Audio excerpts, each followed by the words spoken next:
The International Air Transport Association is warning airlines will take months to recover from the impact of fuel disruptions. Iran's restrictions on the Strait of Hormuz triggered shortages and a spike in crude prices. Airlines across the world have been forced to raise ticket prices or suspend some routes. If it were to reopen and remain open, I think it will still take a period of months to get back to where supply needs to be, given the disruption to the refining capacity in the Middle East, which is a critical part of the global supply of refined product, and not just jet fuel, for other products as well. So it will probably take months.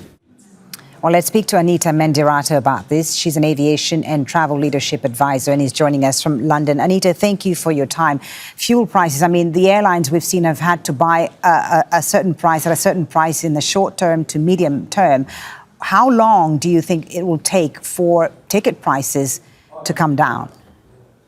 Indeed. Fully, thank you very much for the invitation. It's going to take some time because there are really three factors involved. And it's also recognizing we're in a ceasefire pause state right now. This is not an end to the conflict. So when the conflict ends, there's also dealing with the collateral damage. And that's what we're talking about now.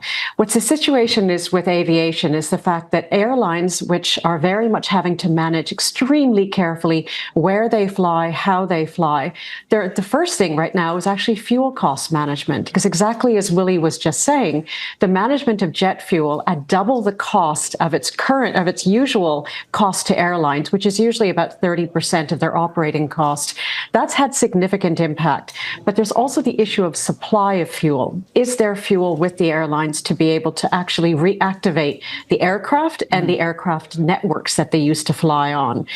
All of this has a direct impact on pricing, because with the fuel price increases, there's been a price increase on tickets, and with the dropping of the number of air routes that are available, the capacity has actually dropped, which has naturally increased demand, which increases prices. So it's going to take some time to stabilize as the network starts to grow again in confidence and stability of both the network availability of routes and the availability of jet fuel. Let me ask you a bit more about the reactivation of aircraft. We've seen a number of airlines, especially in this region, Qatar Airways being one of them, ground some of their fleet.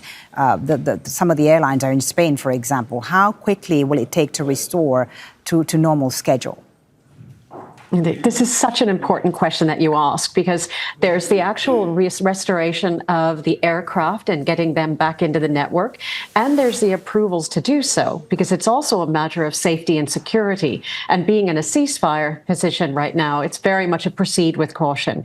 So with Qatar Airways, for instance, it's very much getting clearance in terms of the security of the air corridors they need to fly, but also the readiness of the aircraft to be able to fly again.